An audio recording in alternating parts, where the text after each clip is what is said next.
If you're using the Fujifilm J10, just this camera right here, and you want to charge the battery, this is the battery for it right here. And when the battery is charging, it's going to light orange and green. You'll keep doing that until it's fully green, and that means your battery is charged and ready to go. If you don't have the charger right there, then you can use the cable that comes with the Fujifilm camera, and this is what it looks like. So it's USB at one end, and it's got this priority type USB connection right here that fits into the camera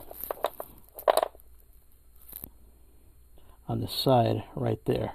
So when you connect the USB to your PC, it'll charge the battery, although it'll take a little bit longer, but that's how you will charge the battery, and that's how it works. So you need the cable.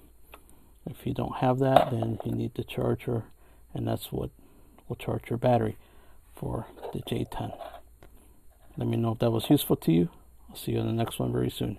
All right, bye.